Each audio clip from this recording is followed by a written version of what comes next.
President of India, our distinguished guest of honor, Excellency Dr. Sultan Ahmed Al Jaber, the Honorable Minister of Industry and Advanced Technology, United Arab Emirates, and the Managing Director and Group CEO, ADNOC, and then the host, Chief Minister, ladies and gentlemen, Excellency Dr. Pramod Sawant, the Honorable Chief Minister of Goa.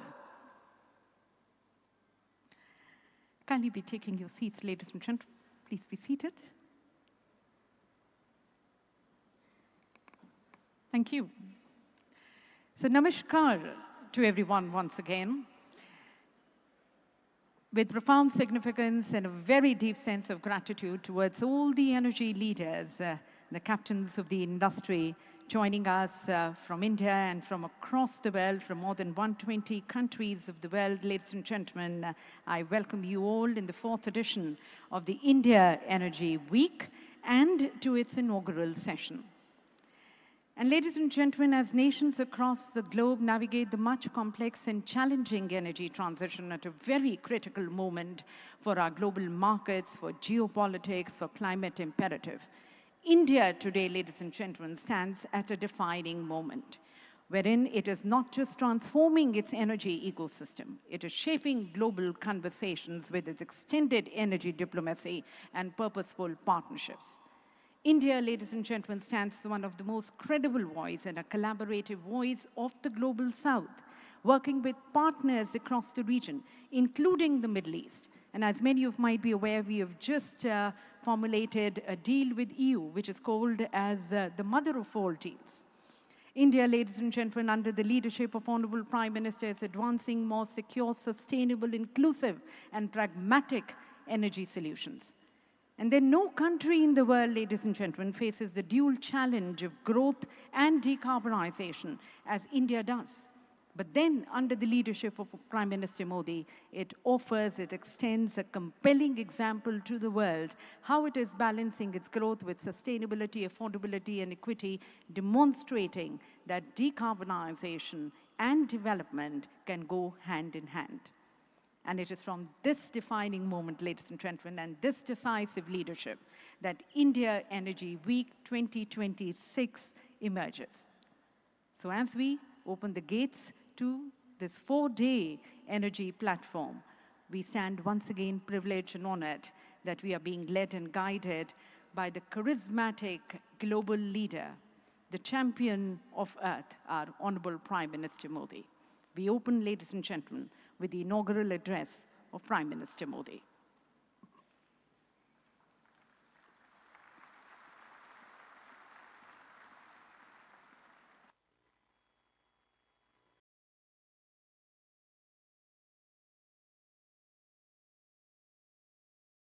नमस्कार।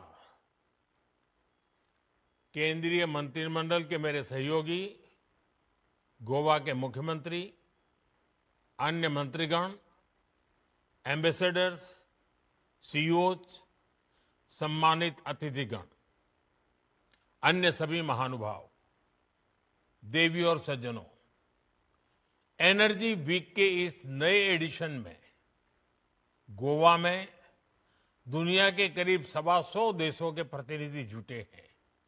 आप एक energy secure और sustainable future पर चर्चा करने भारत आए हैं। मैं आप सभी का स्वागत करता हूं, अभिनंदन करता हूं। साथियों, इंडिया एनर्जी वीक बहुत ही कम समय में डायलॉग और एक्शन का एक ग्लोबल प्लेटफॉर्म बनकर उभरा है। आज एनर्जी सेक्टर के लिए भारत बहुत बड़े अवसरों की धरती है। भारत दुनिया की फास्टेस्ट ग्रोइंग मेजर इकोनॉमी है, यानी हमारे यहां एनर्जी प्रोडक्ट्स की डिमांड लगातार बढ़ रही है। इसके अलावा भारत दुनिया की डिमांड पूरी करने के लिए भी बेहतरीन अवसर उपलब्ध करता है। आज हम दुनिया में पेट्रोलियम प्रोडक्ट्स के टॉप 5 एक्सपोर्टर्स में से एक हैं। दुनिया के 150 से ज्यादा देशों तक हमारी एक्सपोर्ट कवरेज है। और भारत की ये क्षमता आपके बहुत काम आने वाली है। इसलिए एनर्जी वीक का ये प्लेटफॉर्म हमारी पार्टनरशिप को एक्सप्लोर करने का बहुत ही उत्तम स्थान है। मैं आप सभी को बहुत सारी शुभकामनाएं देता हूं। फ्रेंड्स, अपनी बात आगे बढ़ाने से पहले मैं एक बड़े डेवलपमेंट की चर्चा करना चाहूंगा। कल ही भारत और यूरोपियन यूनियन के बीच एक बहुत बड़ा एग्रीमेंट हुआ है। दुनिया में लोग इसकी चर्चा मदर ऑफ ऑल डील्स के रूप में कर रहे हैं। ये समझौता भारत के 140 करोड़ लोगों और यूरोपीय देशों के करोड़ों लोगों के लिए बहुत बड़े अवसर लेकर आया है।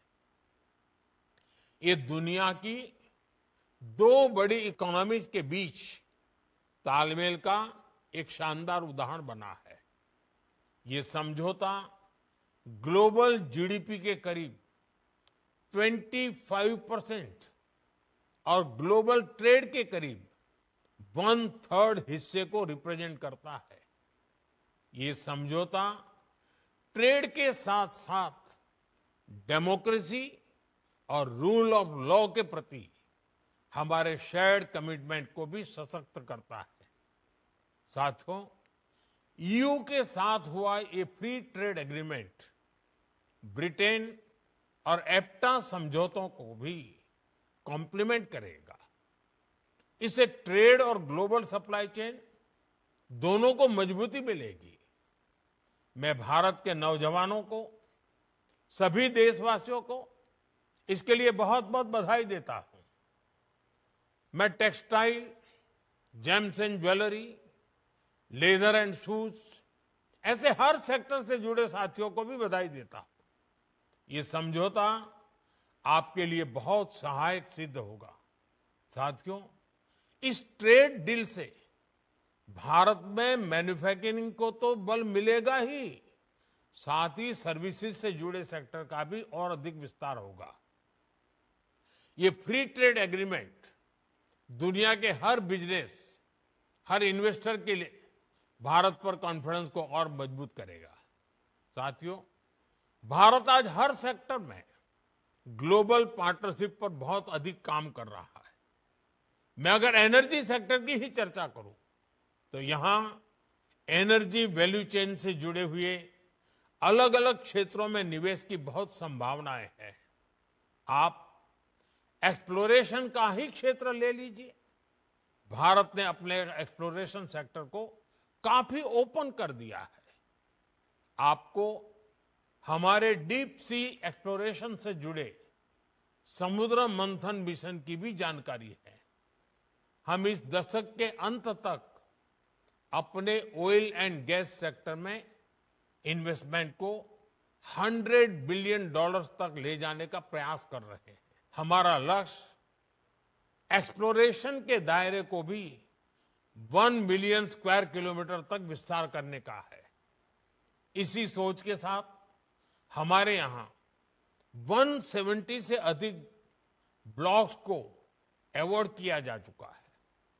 अंडमान निकोबार का बेसिन भी हमारी नेक्स्ट हाइड्रोकार्बन हब बन रहा है। साथियों, हमने एक्सप्लोरेशन सेक्टर में काफी रिफॉर्म्स भी किए हैं। नो गो एरिया बहुत कम कर दिया गया है। इंडिया एनर्जी वीक के पिछले एडिशंस में आपको भी जो भी सुझाव थे, आपने जो कुछ भी कहा, उनके अनुसार हमने अपने एक्ट्स और रूल्स में भी बदलाव किए हैं। यदि आप एक्सप्लोरेशन सेक्टर में इन्वेस्ट करते हैं तो आपकी कंपनी की प्रॉफिटेबिलिटी बढ़ना तय है। साथियों, भारत की एक और विशेषता है जो है एनर्जी सेक्टर में इन्वेस्टमेंट को बहुत फायदेमंद बनाता है। हमारे यहां बहुत बड़ी रिफाइनिंग कैपेसिटी मौजूद है। हम रिफाइनिंग कैपेसिटी के मामले में विश्व में दूसरे स्थान पर है। जल्द ही हम दुनिया में पहले नंबर पर होंगे। आज भारत की रिफाइनिंग कैपेसिटी करीब 260 MMTPA की है। इसे 300 MMTPA के ऊपर ले जाने के लिए निरंतर प्रयास हो रहा है। ये इन्वेस्टर्स के लिए बहुत बड़ा एडवांटेज है। साथियों, भारत में एलएनजी की डिमांड भी निरंतर बढ़ रही है।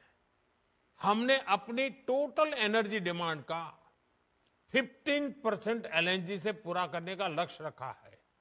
इसलिए हमें एलएनजी के पूरे वैल्यू चेन पर काम करने की आवश्यकता है। आज भारत ट्रांसपोर्टेशन पर भी बहुत बड़े स्तर पर काम कर रहा है। एलएनजी ट्रांसपोर्टेशन के लिए जिन वेसल्स की जरूरत है, हम उन्हें भारत में ही बनाने पर काम कर रहे हैं। हाल में ही भारत में शिप बिल्डिंग के लिए 70,000 करोड़ रुपए का प्रोग्राम शुरू किया गया है। साथ ही एलएनजी के लिए देश के पोर्ट्स पर टर्मिनल के निर्माण में भी निवेश की अनेक संभावनाएं हैं। रिगैसिफिकेशन से जुड़े प्रोजेक्ट्स में भी आपके लिए इन्वेस्ट करने की बड़ी संभावनाएं बन रही है।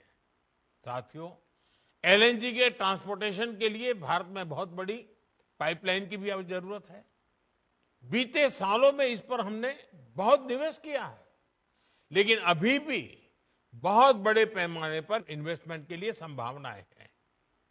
आज भारत के कई शहरों में सिटी गैस डिस्ट्रीब्यूशन का नेटवर्क पहुंच चुका है और हम तेजी से अन्य शहरों में भी इससे जोड़ रहे हैं। सिटी गैस डिस्ट्रीब्यूशन भी आपके निवेश के लिए बहुत ही आकर्षक क्षेत्र है। साथियों, भारत की इतनी बड़ी जनसंख्या है, हमारी इकोनॉमी लगातार बढ़ रही है। ऐसे भारत में पेट्रोकेमिकल प्रोडक्ट्स की डिमांड भी लगातार बढ़ने वाली है। इसलिए हमें बहुत बड़े एनर्जी इंफ्रास्ट्रक्चर की आवश्यकता होगी और इसमें भी आपका इन्वेस्टमेंट आपको बहुत ग्रोथ देगा। इन सब के अलावा भारत में डाउनस्ट्रीम एक्टिविटीज में भी आपके लिए इन्वेस्टमेंट के बहुत मौके हैं। साथियों, आज का भारत रिफॉर्म्स एक्सप्रेस पर सवार है और हर सेक्टर में तेजी से रिफॉर्म्स कर रहा है। हम डोमेस्टिक हाइड्रोकार्बन को सशक्त करने के लिए रिफॉर्म्स कर रहे हैं और ग्लोबल कोलैबोरेशन के लिए ट्रांसपेरेंट और इन्वेस्टर फ्रेंडली एनवायरनमेंट बना रहे हैं। भारत अब एनर्जी सिक्योरिटी से आगे बढ़कर एनर्जी इंडिपेंडेंस के मिशन पर काम कर रहा है। भारत एक ऐसा एनर्जी सेक्टर इकोसिस्टम डेवलप कर रहा है जो भारत की लोकल डिमांड को पूरा कर सके और एफोर्डेबल रिफाइनिंग और ट्रांसपोर्टेशन सॉल्यूशन से दुनिया के लिए एक्सपोर्ट भी बहुत ही कॉम्पिटिटिव हो। साथियों, हमारा एनर्जी सेक्टर हमारी एस्पिरेशंस के केंद्र में है। इसमें $500 बिलियन की इन्वेस्टमेंट अपॉर्चुनिटीज है। इसलिए मेरा आह्वान है, make in India, innovate in India, scale with India, invest in India. इसी आग्रह के साथ मैं आप सभी को इंडिया एनर्जी वीक की अनेक अनेक शुभकामनाएं देता हूं। बहुत बहुत धन्यवाद।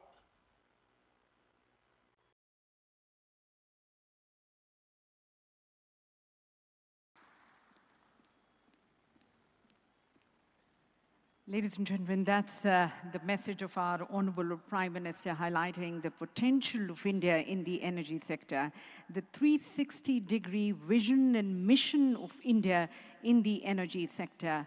This is a land of opportunities. This is a land where partnerships flourish and deliver. Thank you to the Honorable Prime Minister for his inspiring message. And ladies and gentlemen, the vision as articulated by the Prime Minister further finds his expression in the 4-day global platform.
remarks.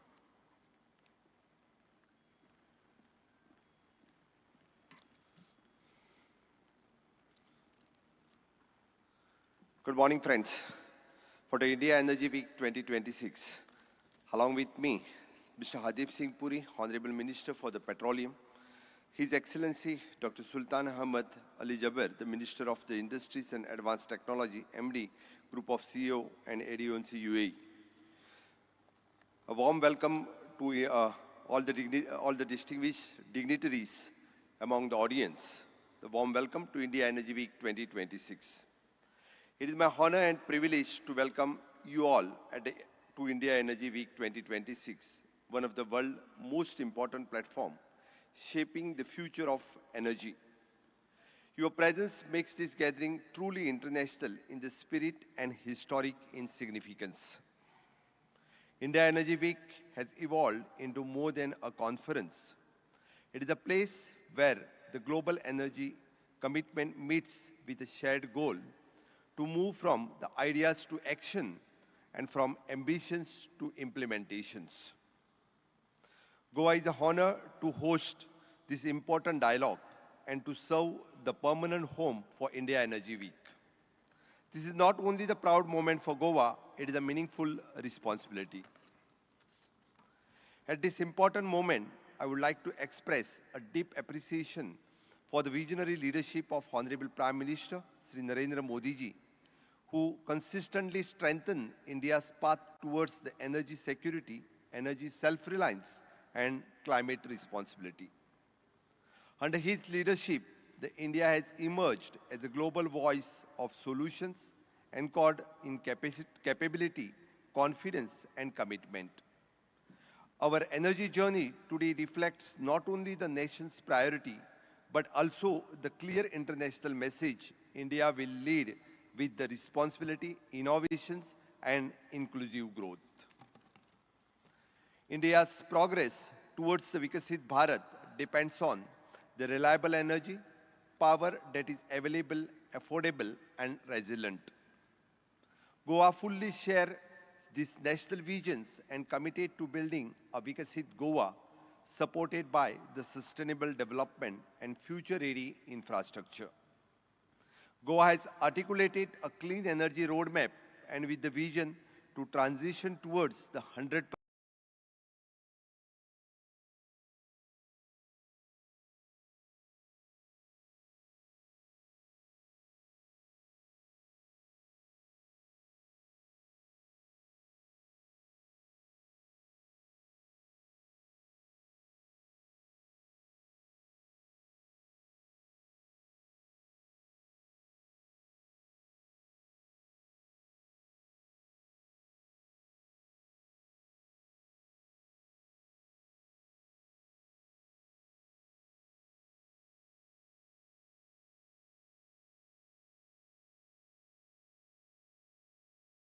renewable energy by the Goa is committed to advancing both green economy and the blue economy.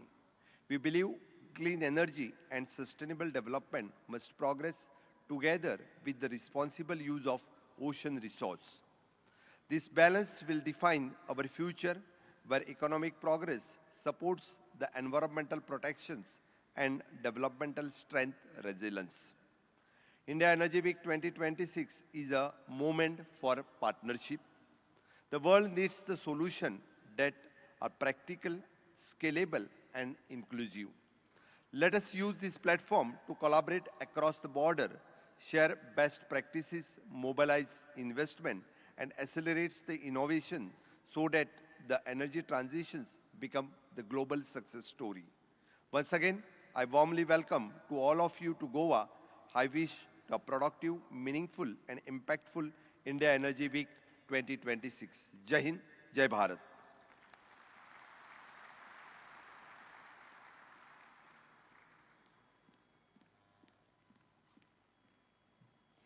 Thank you, Honorable Chief Minister, sir, for welcoming everyone here in Goa and spelling out the clean energy vision and ambition which you have for the state of Goa.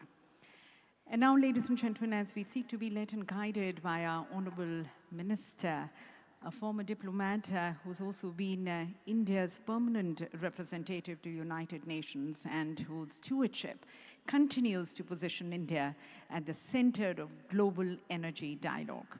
I request Excellency Shri Hardeep Singh Puri ji, the Honorable Minister of Petroleum and Natural Gas, Government of India, for his keynote address.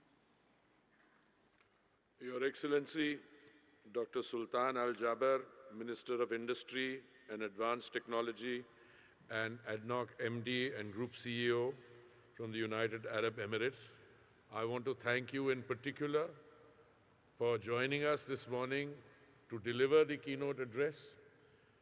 You were with us only a few days ago, and for you to come back is, I think, not only for me, a personal, reassuring sign of your friendship and commitment for our joint ventures in energy security, but also a very big contributing factor for the success of this platform. I also want to welcome the Honorable Tim Hodson, Minister for Energy and Natural Resources of Canada. A very warm welcome to you, sir. Honorable Chief Minister of Goa, Dr. Pramod Sawantji, I have to express my appreciation not only for your presence here this morning, but I must say that in the very short time that this facility has been constructed, you personally and members of your government and other colleagues in Goa have been most helpful. And I think this is only the beginning of the journey. As we proceed, I would like to see this facility expanded to host not only events like this, but may become a major conference tourism center hosting for the country. Honorable Ministers, Excellencies, distinguished delegates, captains from energy companies all over the world, students and entrepreneurs, friends from the media, Namaste, good morning, and a very warm welcome. As we gather here on the opening day of India Energy Week 2026, we are witnessing, and it would be an understatement, global turmoil affecting a large number of sectors, but the energy sector is certainly at the crux of them. And yet, it also shows that in the midst of all that turmoil, all stakeholders in the system, whether they are producers, consumers, technology providers, service providers, they can come together and in a reasonable, predictable way, chart their ways through the challenges that we are facing. So a warm welcome to all of you. Insofar as India Energy Week 2026 is concerned, I am extremely reassured, grateful that we are hosting over 75,000 energy professionals in this session. This is a 35% growth over the 2024 edition, which took place here in Goa 2 years ago. Over 700 exhibiting companies, 57% growth compared to 2024 edition in Goa, 10 country pavilions and 11 thematic zones, with delegates from over 120 countries. We have more than 550 global speakers and who will engage with more than 110 strategic and technical sessions, reaffirming India Energy Week's role as a trusted global forum for shaping energy conversations and outcomes. Ladies and gentlemen, I believe that this year's theme, energizing growth, securing economies, and enriching lives, is both appropriate and timely. The strategic conference this year is further strengthened by a rich set of side events. I want to particularly mention the platforms such as the India-Arab Energy Dialogue, the Conference on Compressed Biogas, startup challenges like Avinya 3.0, which has 161 applications, Vasudha 3.0, which has 20 global applications with 4 new countries, and dedicated hackathons expand engagement across innovation, collaboration, and knowledge sharing. Together, they ensure that dialogues at IEW span policy, technology, markets, and innovation. When we last met in New Delhi, the global energy system was already facing pressure from geopolitical shifts and structural change. Today, these pressures have, one could say, intensified, and the energy order continues to evolve in complex ways. Nearly 80% of incremental global energy demand comes from emerging and developing economies, with close to 60% originating in developing Asia. As these regions grow and gain wider access to mobility, cooling, and digital services, energy demand will rise further, both in scale and complexity. On the other hand, around 730 million people still live without access to electricity, and nearly 2 billion, almost 1/4 of the global population, continue to rely on cooking methods that are harmful to human health and well-being. This highlights that ensuring universal, affordable, and clean cooking energy access remains a central development and equity challenge for the global community. Insofar as countries like India are concerned, large populations, rising demand for energy, an international agency has estimated that over the next 2 decades, first they said 15–20% of the increase will come from India, then they said 25–30%, and now the estimate is as much as 35% of the increase in demand of global energy will come from India. We are diversifying our journey on the sustainable path. The figures speak for themselves.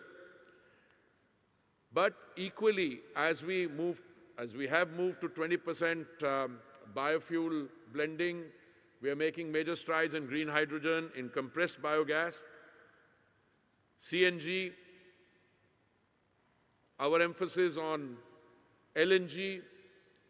But having said all that, I must re-emphasize that if investment in existing oil and gas production were to stop today, global oil output would decline by around 8% annually over the next decade, equivalent to losing more than the combined annual production of Brazil and Norway. The history of energy has never been about replacement alone. It has been about addition. New sources have consistently complemented existing ones, allowing systems to expand and adapt. This remains the defining reality of the global energy transition.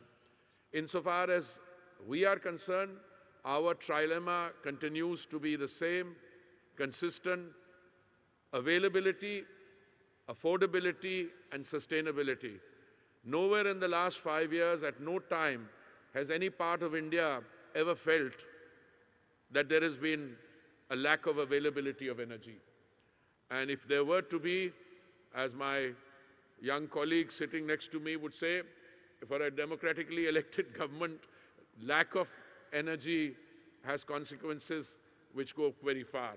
Equally, it is with great pride that I say that in India, affordability has been something that is the heart of the Prime Minister's campaign. And the Prime Minister has ensured that we have amongst the lowest energy prices in the world.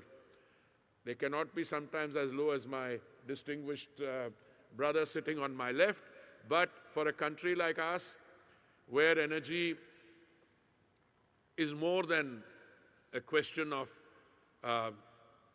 energy security, it is about survival. Today in India, we have gone from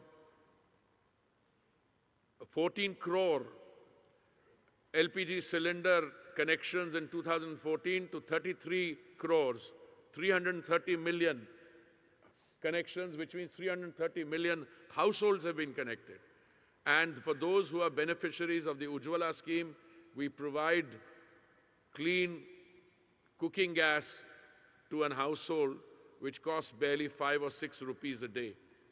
And simultaneously, for those who are not beneficiaries of the scheme, also it costs only 12 and 13 rupees a day. If I were a trade negotiator, I would say that is de minimis. I mean, that's very much within the affordable band of every household. Equally, we can say that we have been able to move very quickly, as the Honorable Prime Minister mentioned, and is the clip which you saw subsequent to the Prime Minister's inaugural address. We have opened large areas. Out of the 3.5 million square kilometers of our sedimentary basin, 1 million square kilometers, which was no-go area, has been opened up. We have introduced reforms. Last year, a major reform designed to boost energy security, invite investors was introduced, and India launched the 10th OALP 10th bidding round, special coal bed methane bid round 2025, and the discovered small fields DSF4 bid round, opening significant hydrocarbon potential across our basins. In some of our deep and ultra-deep water exploration acreages awarded during the recent OALP 9, the 2D seismic line acquisition is already completed, and the 3D seismic line acquisition is 30% complete. I can assure you that as we move ahead, we will continue to reform, we will continue to ensure, as the Honorable Prime Minister mentioned, that India is where the global energy conversations are at their robust best. You can invest, participate in our activities, and scale and make for the world. India has become a leading hub of global capability centers with over 1,700 GCCs already established across the country. In just 5 years, their combined revenue has jumped from 40 billion in fiscal year 19 to 64 billion in fiscal year 24, with growth rate of 9.8% annually. This sector is projected to reach US $105 billion by 2030, supported by nearly 2,400 GCC employing over 2.8 million professionals. Friends, through cooperation, innovation, and shared responsibility, India stands ready to work with partners worldwide to build an energy future that is secure, resilient, and inclusive. Our reforms, investments, and programs reflect a clear commitment to build an energy system that supports growth, strengthens the economy, and improves the lives of our citizens. As the global energy landscape continues to evolve, the choices we make today will shape resilience, prosperity, and sustainability for decades to come. India Energy Week brings together the ideas, expertise, and leadership needed to convert dialogue into direction and direction into delivery. Over the coming days, this platform will foster partnerships and insights that strengthen energy systems across regions and economies. Let us approach this week with a shared focus on cooperation and outcomes. May India Energy Week serve as a catalyst for collective progress and a forum where solutions are shaped for the benefit of the world. I thank you very much.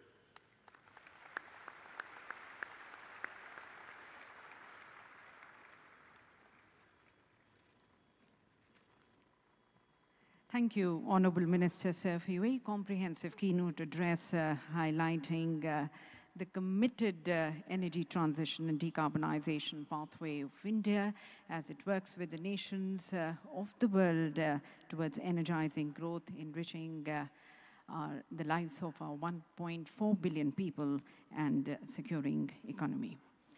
So let me now, ladies and gentlemen, invite one of the most important strategic partners of India, the Honorable Minister of Industry and Advanced Technologies, United Arab Emirates, who's also a very globally respected energy leader, being the Managing Director and the Group CEO of ADNOC. Please join me as I request Excellency Dr. Sultan Ahmed Al Jaber for his keynote address.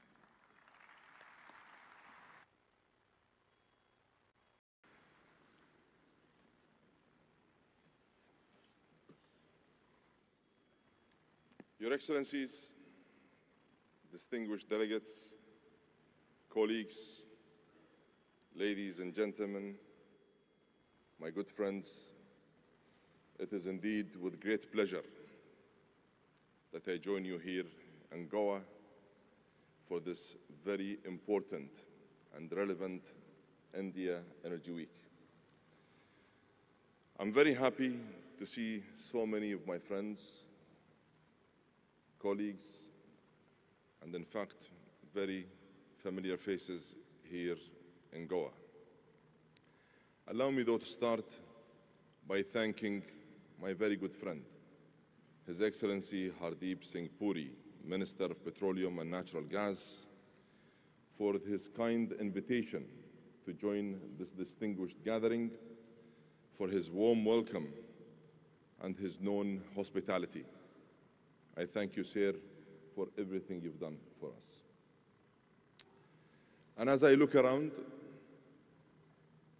the sheer size of this event reflects the simple fact that India increasingly sits at the center of global energy growth. And colleagues, as some of you look at today's energy landscape and see volatility, some see shifting supply dynamics, others see geopolitical shocks, technological disruption. Let me tell you how I view it, because I see it a little differently. Behind the current turbulence is a much bigger picture of transformation at scale. And transformation rewards those who move boldly, not those who wait for calm seas. Because the defining story of energy today is simply growth. Growth that is driven by three powerful megatrends. One, the rise of emerging markets led by Asia and in particular India. Two, the exponential growth of AI and the rapid expansion of digital infrastructure. And three, the transformation of energy systems, not a formula based on single source, but an integration of many. Together, these megatrends are driving the largest expansion of energy demand in human history. Faster, broader, and more complex than anything we have seen before. Between now and 2040, oil demand will remain above 100 million barrels per day. Demand for LNG will climb over 50%. Electricity demand will also grow by 50%. And while everyone wants to talk about the power required for data centers and AI, let me give you two additional letters that will reshape energy markets just as fast. AC. By 2050, the world will have 5.6 billion air conditioners, up from 1.6 billion today. That is 10 new units sold every second for the next 30 years. Demand at this scale and pace requires investment in all forms of energy. The biggest risk is not oversupply. It is underinvestment. And thank you. And you know, the way I see it really is that the way things are really playing out, that I find this to be more of an energy addition than anything else. And one data point in particular makes this clear. And as my very good friend, sitting here right in the front, Javier Plas recently pointed out, last year, 1 in 4 cars sold globally was electric. At the same time, the single largest increase in petroleum demand came from gasoline. That's a very important point one should consider and reflect on. Distinguished delegates, at the heart of all 3 mega trends sits one nation, and that is India. As the world's third largest energy consumer, it has become a decisive driver of global demand. Over the next 15 years, air travel in India will grow by 150%. India's cities will approach 1 billion people, and its data center capacity will increase tenfold. And as Prime Minister Narendra Modi put it so clearly, India does not do progress in increments. It goes for quantum leaps. And progress at this pace and growth at this scale demands a special kind of partnership. Partnership that is strategic, long-term, agile, and flexible. Partnership that is steadfast, dependable, reliable, principled, and consistent. And partnership that is based on trust. And partnership that will endure through thick and thin. That is precisely what defines the UAE-India partnership.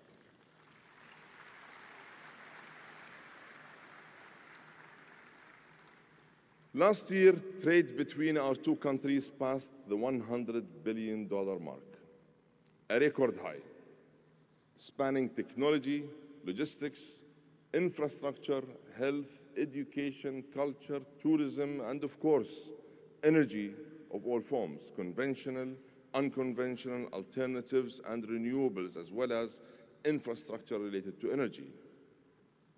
And just last week, our President, His Highness Sheikh Mohammed bin Zayed Al Nahyan, and Prime Minister Modi agreed to double bilateral trade to $200 billion by 2032. This is the scale of our shared ambition. And when it comes to energy, as India consumes more crude to fuel its refineries, ADNOC is proud to be a trusted, dependable supplier. And as India aims to double natural gas in its energy mix, we have made this nation our #1 market for LNG.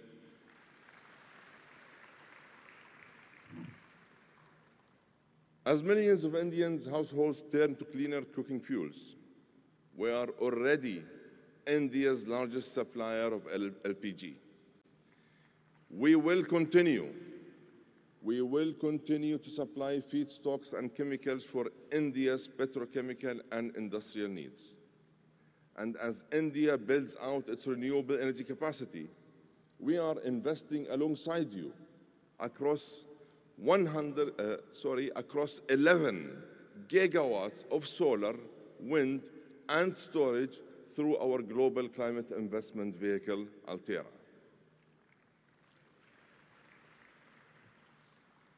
Excellencies, as the global energy landscape evolves, we are guided by a fundamental truth. In today's world, standing still is moving backward. That is why we created XRG, leveraging and extending our core strengths in energy expertise, capital, and global partnerships. This is a platform for value creation, a platform for value preservation, and it strengthens our commitment to being a reliable, responsible energy supplier globally. Through XRG, we are expanding our global gas portfolio across Asia, Africa, and the Americas. We are building a world-leading advanced and specialty chemicals platform with the combined strengths and capabilities of Borouge, Nova, and Covestro. And we are investing in energy infrastructure to support digital and industrial growth at scale.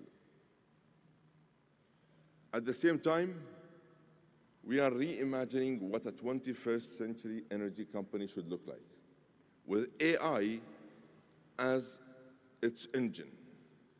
In today's ADNOC, agentic AI systems monitor every well in our portfolio in real time, predicting equipment failures before they happen, optimizing production barrel by barrel. From the wellhead to the trading floor, we have deployed more than 200 AI tools and 65 robotic applications.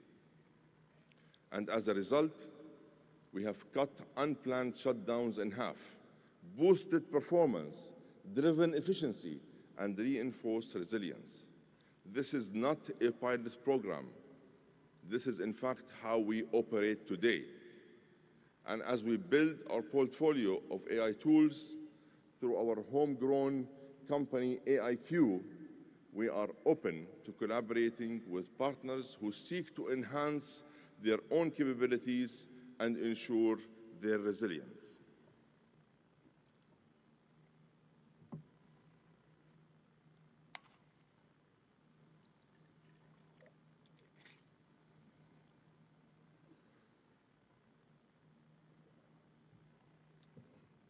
Excellencies, distinguished delegates, ladies and gentlemen,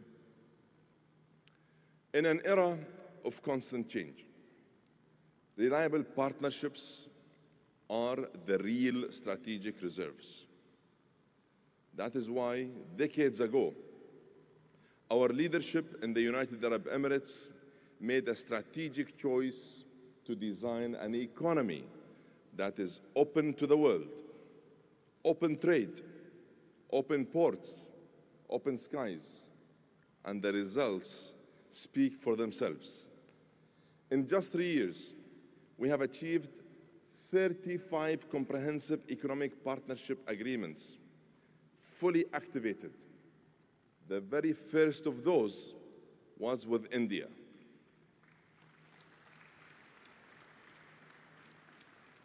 And last year, we attracted over $45 billion in strategic foreign direct investment. And today, more than half of all investment into the Middle East flows through the UAE. These outcomes don't happen by chance. They happen by choice. And they happen by commitment and hard work.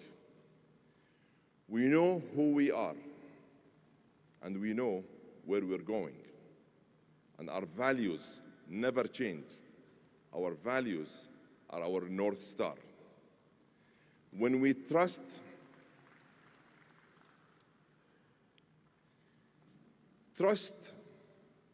is paramount. And when we trust, we never change.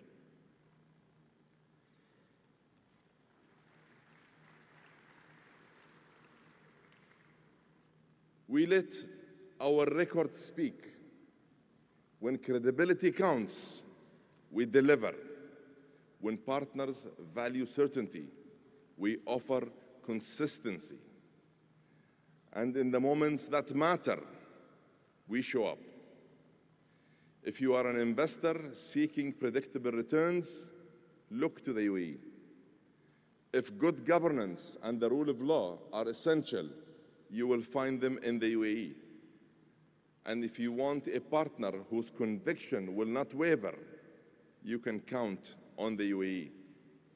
In an age of walls, our message is simple.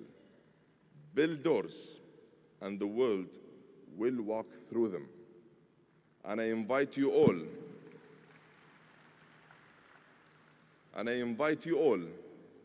I invite all of our partners from India and around the world to walk with us through those doors and into a brighter future together.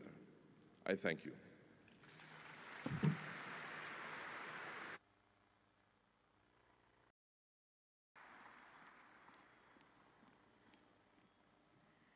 Thank you, Excellency, for your very inspiring and thought-provoking keynote address and opening doors for everyone to be collaborating, to be partnering and shaping a more secure and sustainable energy future. Thank you, Excellency.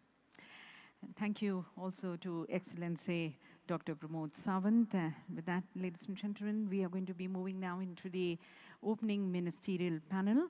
I once again thank Excellency Dr. Pramod Sawant and Excellency Jabbar to be delivering his keynote address. And may I request you to be please taking your seats in the front row. Excellency Puri continues with us here on the stage as we move to the opening ministerial panel. Thank you.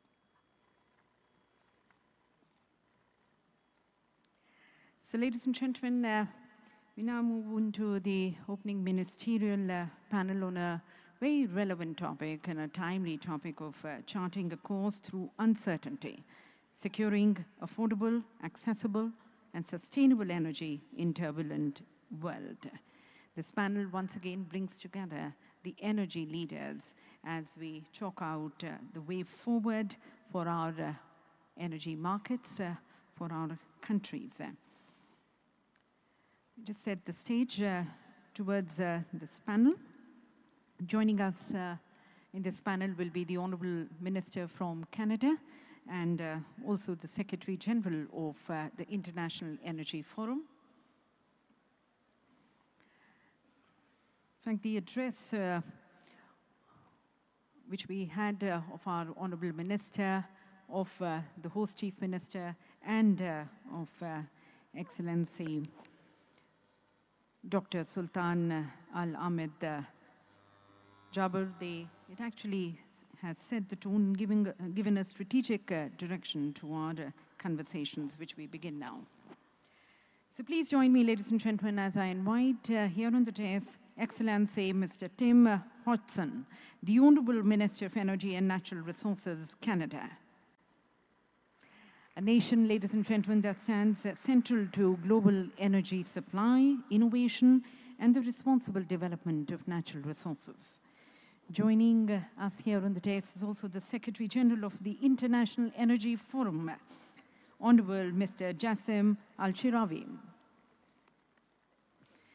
And ladies and gentlemen, steering this very important conversation which we are going to be having with the leaders is once again one of the most globally respected voice on energy markets and geopolitics. We have Mr. Javier Blas, the opinion columnist, Bloomberg, as the moderator. So as we begin these conversations, I hand over the stage to our moderator, Mr. Javier Blas.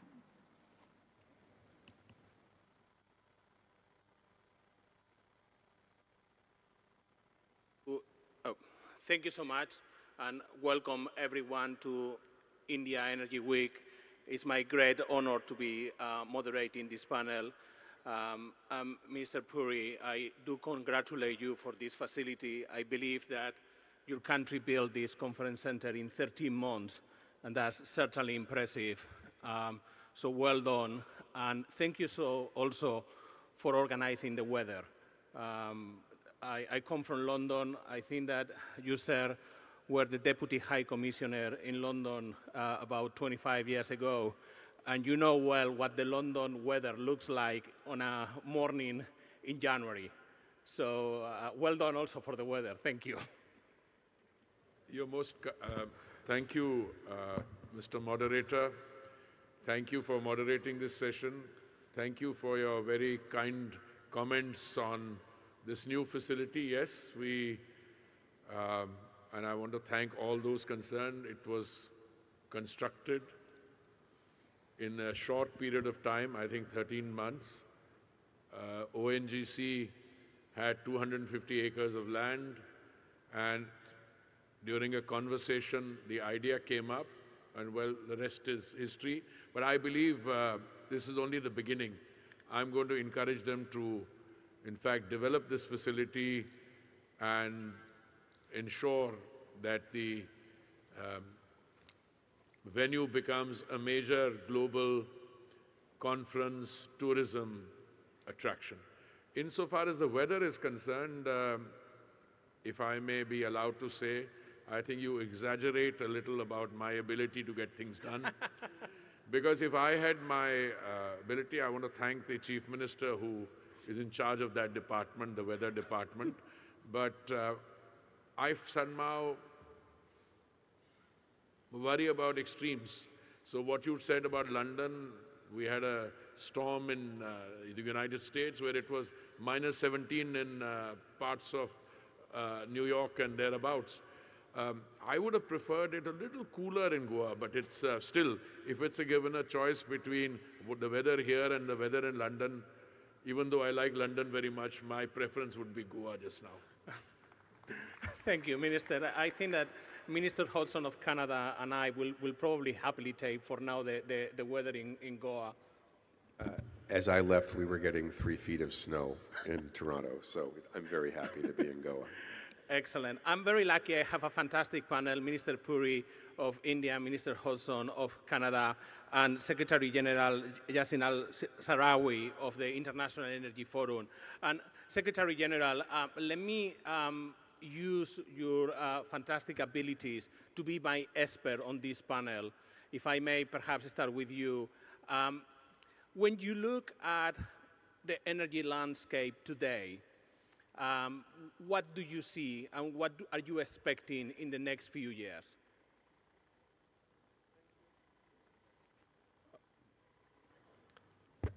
Thank you, Javier. It's such a pleasure to be here in Goa for the India Energy Week. I'm so pleased to be also and honored to be in this panel with the Honorable Hardeep Singh Puri and the Honorable His Excellency Tim Hodgson of Canada. And I thank the organizers for inviting us for this important forum. Also, India and Canada are very important members of the International Energy Forum, the IEF, and I take this opportunity to thank them for their support and for their positive engagement with the IEF.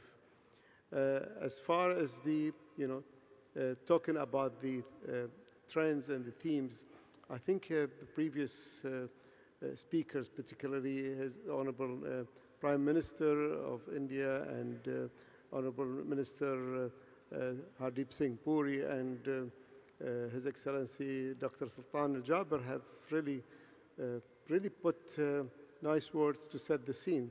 But if I would like to add my perspectives, let me first just introduce by talking about the energy trilemma, which is the energy security, energy affordability and equity, and sustainability. Decision makers have to kind of set priorities while taking account of the constraints and the development needs and their aspirations. At the moment, the pillar of energy security is taking more attention and becoming on the top of the agenda. But national needs generally dictate for each country what of these pillars would need to be attended to at different times. But there is no one global model for deciding between these factors. The trends that I would see first, let's talk about the demand, and this was also mentioned in the previous speeches. The world demand for energy is increasing, driven by population growth, urbanization, industrial development, digitalization, AI, and also rising standard of living. Energy is the engine for economic development and progress and social progress as well. So the world would need all forms of energies, and we need to ensure that we have all sources of energies, all sources of technologies and innovative technologies in order to deliver energy to meet the needs of the world, and also do it efficiently and while reducing the impact on the environment and meeting the climate challenges. When we talk about the second theme, we'll talk about the energy mix.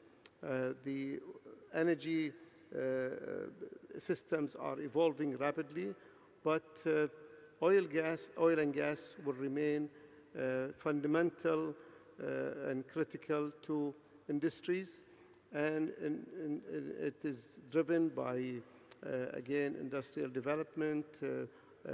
It's used in many sectors like transport, industry, even when we talked about air conditioning, as mentioned by Dr. Sultan Jaber, and for heating. But it is also very importantly used as feedstock for petrochemicals, which are used in for products in every everyday life and modern requirements.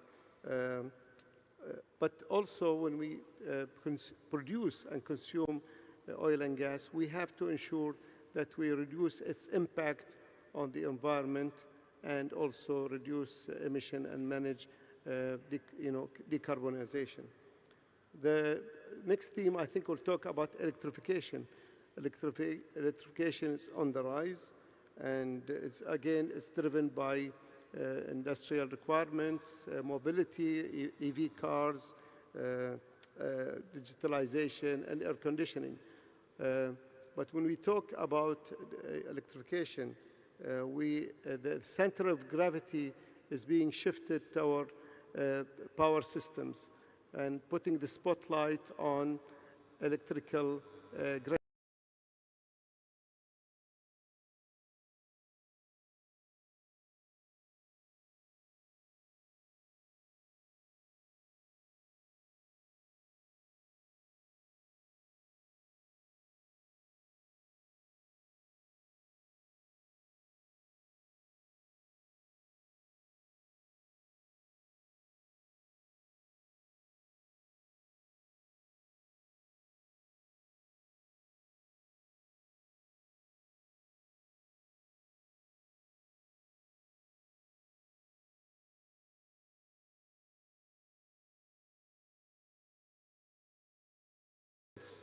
Investment decisions, sources of technology and options of technologies, and also the trade patterns.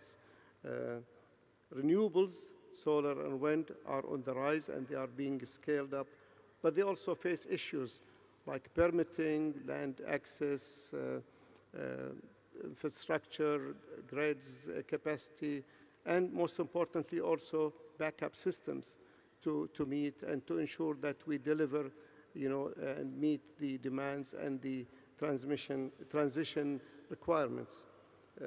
Critical minerals are also becoming strategic dimension, and they are being, important for energy security because of concentrated supply chains, competition, and also long lead time. So they're coming up on the forefront of energy security. And the last item is fragmentation and polarization. The energy systems are becoming more complex, and they are shaped by geopolitics, competition, supply chain issues, and the global energy system is already complex, and by adding elements of fragmentation and polarization, it's making it more risky and adding elements of uncertainty, and also adding a lot of cost for delivery of energy system. So change and complexity are constant, But with dialogue, I think we can navigate through these challenges.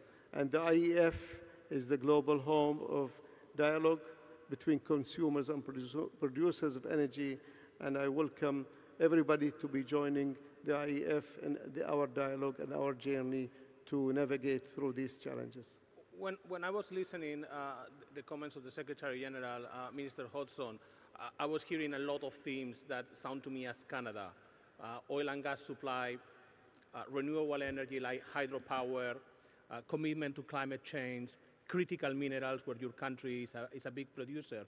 When you look at that world that he was describing, what do you see the role of Canada? Thank you for the question. I'll just start by saying, Namaste, thank you, Your Excellency, for inviting me here. It's a long way from Canada to Goa, so why am I here? I'm here because, as we've heard, energy security is really rising to the forefront of how we move forward globally right now. And it's important to both Canada and India, and we'll have a number of conversations, myself and my colleagues in the Indian government. And I think that what we have to understand is the backdrop. And I think many of you heard the Canadian Prime Minister in Davos last week, and he had some tough words, but he spoke truth. He spoke what is actually happening in the world today. And what is happening in the world today is not a gradual economic transition, it is a rupture. It is a rupture in the way the global trading system works. The rules-based order that we all have been building our economies around, one that was based on multilateralism, one that was based on free trade, the hegemons of the world have decided that's not the way the world's going to work anymore. They've decided the world will work in a much more mercantilist way. So what does that mean? I don't need to tell India what it means when people use their economic integration with your country for coercion. I don't need to tell you what it means when hegemons use tariffs as leverage. It is a changing world we live in, and energy is at the center of that. I'm here because, like you, the way to resist that change is to build multilateral relationships and to double down on diversification of supplies.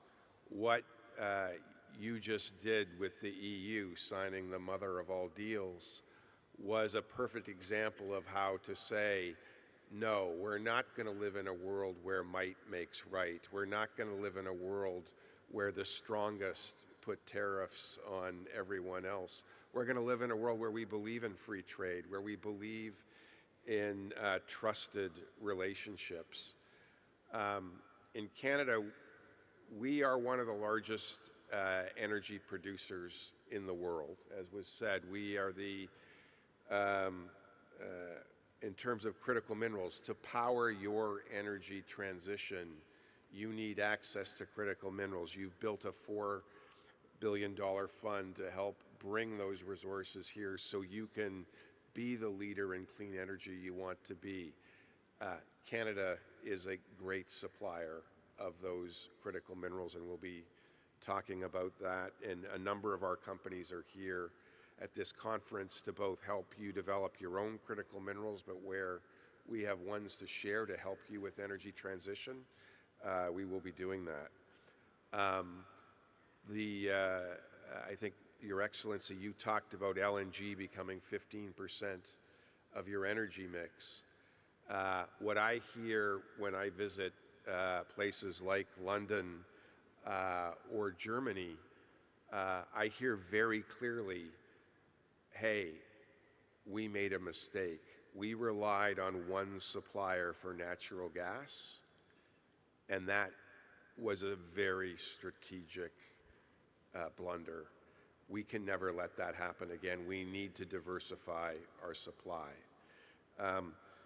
Canada used to provide 98% of its energy to one customer. We are committed to diversifying our supply. We see the opportunity to work with India, as was said, to the fastest growing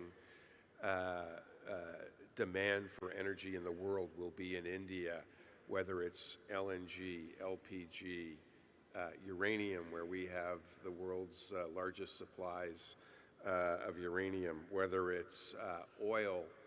We're now building pipelines to the West Coast. We have 3 pipelines built. We are looking at building more.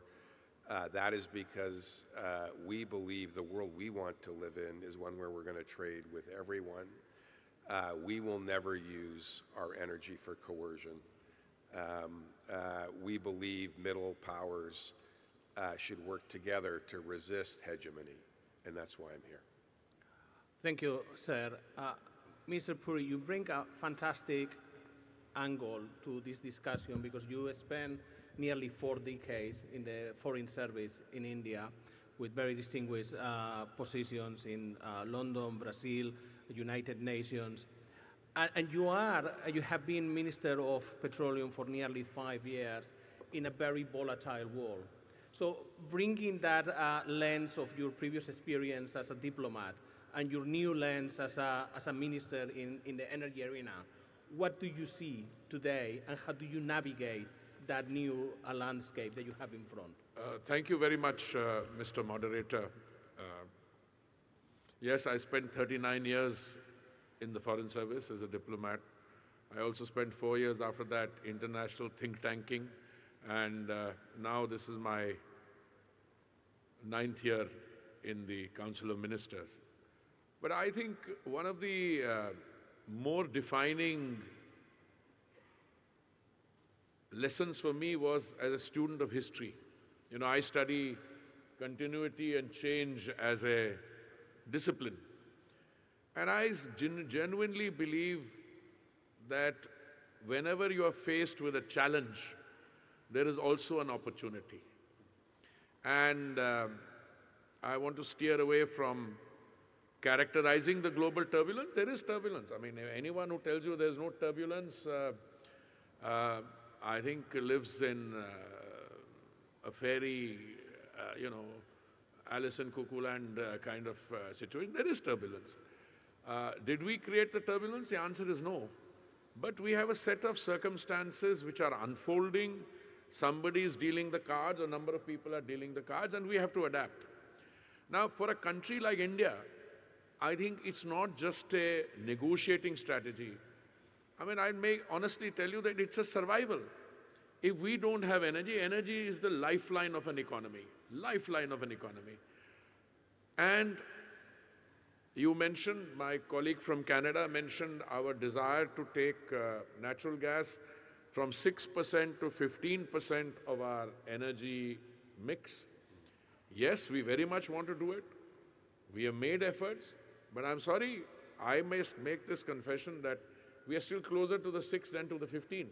So there is an opportunity here. And that opportunity presents itself in a number of ways. And I think that's why gatherings like this have a very important role to play. Many of my friends in the media, I used to also write columns, and I also think in my spare time and retirement I'll become a journalist again. Sometimes I'm not referring to you, I'm referring to the other guys. They refuse to see the extent to which we have been able to navigate. If we today have reached a situation where in spite of all the turbulence, we have no shortage of energy supplies in the world. I think we are very clear. You may have problems with supply chains. You have more and more energy coming onto the global market. On that there's no doubt. And we have to avoid making the mistakes which romantic academics do. you know, love for the private sector. I love the private sector. I started my life in the private sector. But there's something, state also has to step in to do the responsibility. I mean, I'll give you one example to illustrate what I'm saying, if you permit. Sometime in the year 1976 or so, there was a bright economist, I think in Shell, who made a prediction that oil, you know that, you're smiling already, oil will be done by the year 2000. Now, a lot of people who write columns and pink papers, etc., they come, oh, this has happened, that has happened, etc., and they actually made investment decisions based on that prediction. My view as somebody who's, I like to think that I'm more grounded, anybody gives you a prescription, test it out. Test it out. A few months ago, not few months ago, little more than a few months ago, if anybody was saying that you would have the privilege of hosting 3 Canadian ministers in a short period of time, I wouldn't have believed him.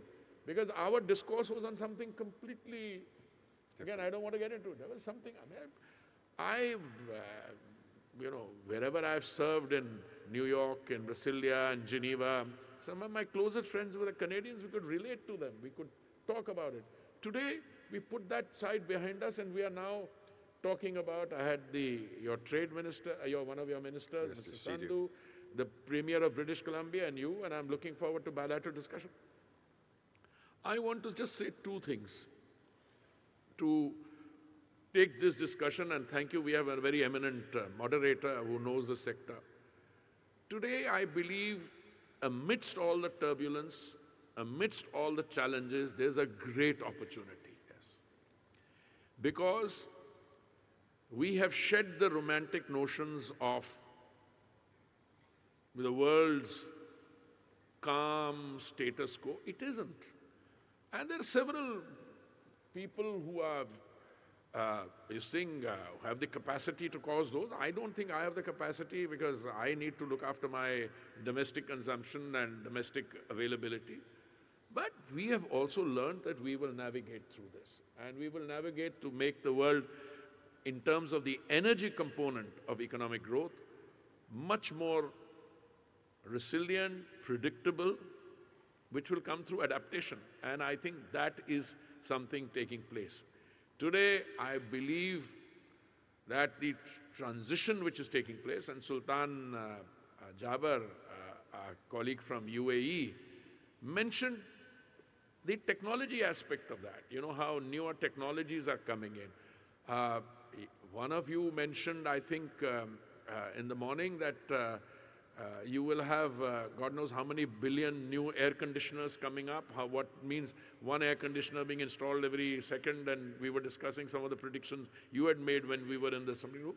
So the world is undergoing fascinating change.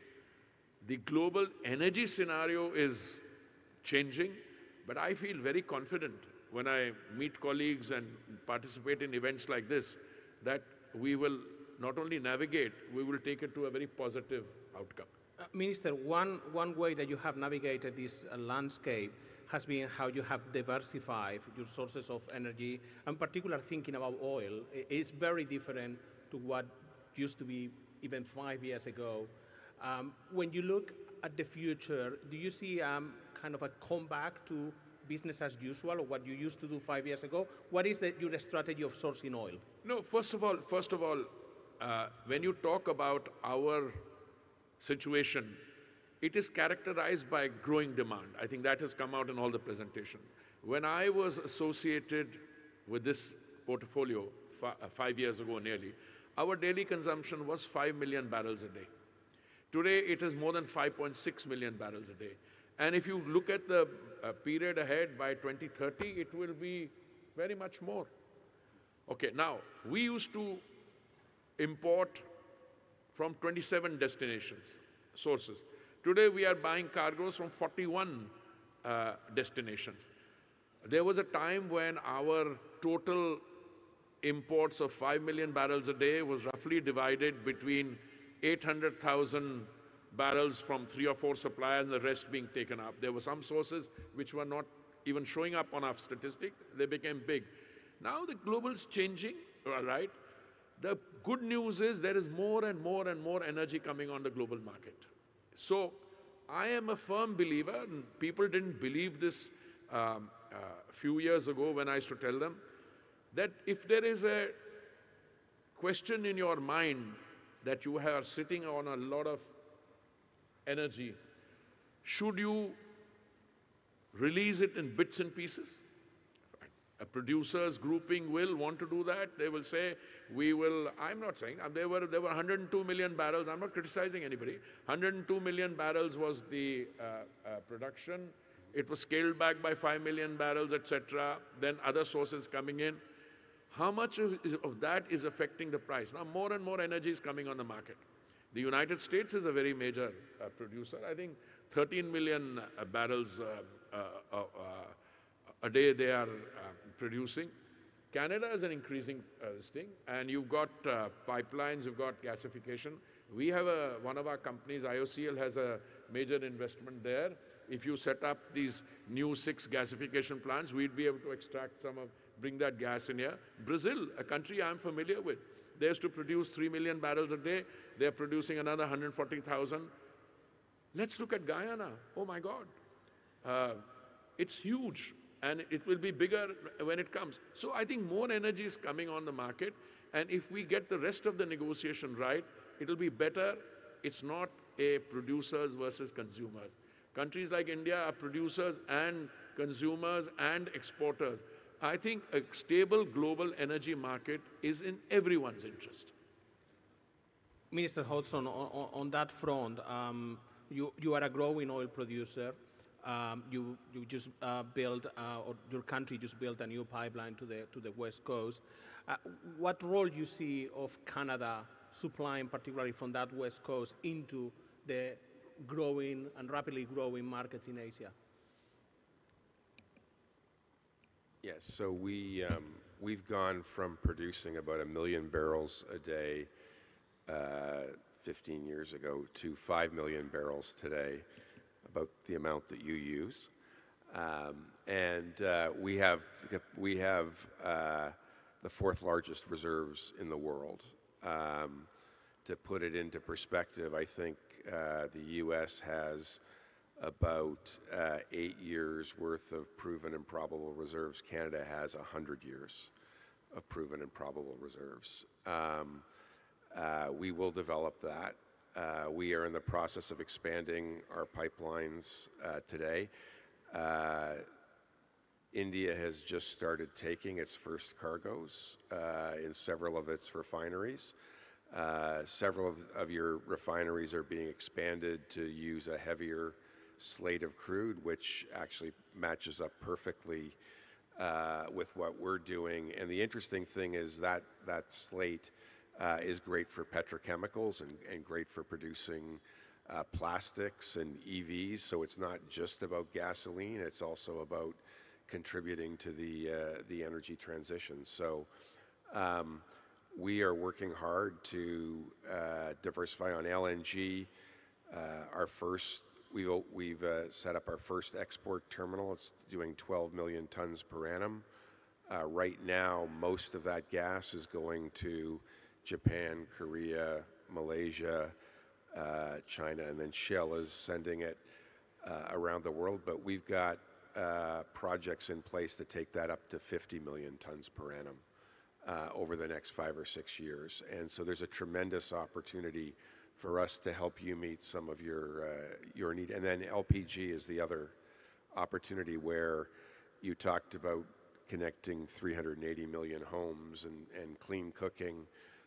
We're setting up our first terminals. They will be, our first ones are in operation.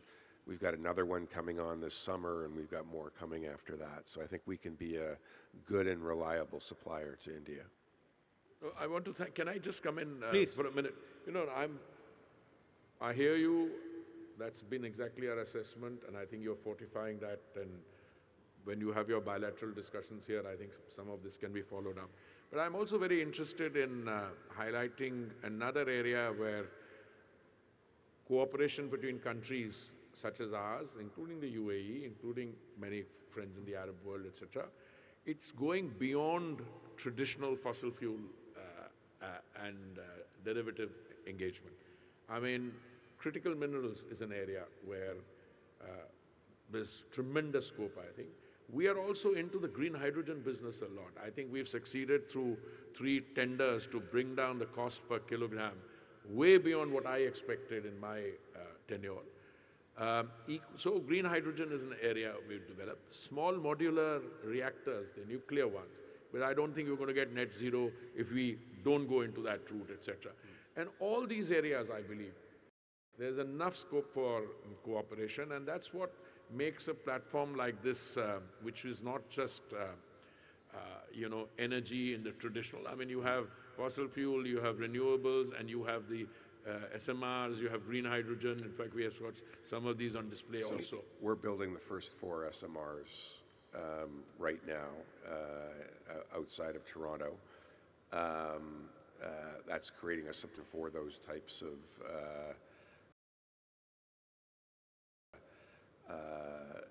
they're smaller. You can put them in smaller load centers, and we're very excited to talk to you about that. Equally, yeah. And bioenergy is another area that India, I mean, you are a powerhouse in agriculture. And No, biomass, I mean, we didn't touch on sustainable aviation fuel, but let me just say that we've gone from 1.5% mixing of ethanol in the basic feed, which is available at our pumps. We had a target of 10% by November 22. We did it 5 months in advance. We had a target of 20% biofuel blending till 2030. We did that 6 years in advance. So because of the biomass, you're moving very fast. Sustainable aviation fuel, with or without the European Union mandates coming in over a period of time, we've already started applying our minds there, and I think there's a tremendous scope for both cooperation and investment in sustainable aviation fuels. Minister, at times from outside, we think about Indian energy mostly as a big consumer, and we forget that you are a big producer. And I was very interested in listening the presentation of Prime Minister, your ambitions to try to do more in finding oil, going offshore. Can you speak a bit of that and why you are doing this? No, for a very simple reason. If you look at our sedimentary basin, 3.5 million square kilometers, if you look at where we are situated in the Andaman, I mean, you go there, that is Indonesia, you've got Myanmar there. I mean, there is oil. Every time they spud a well, they find something.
and I make a mistake, the democratic process will throw that back at us and show us the mirror and say, but if we have been able to navigate and reach this point, there's something we must have been doing right. I appreciate your words, Minister.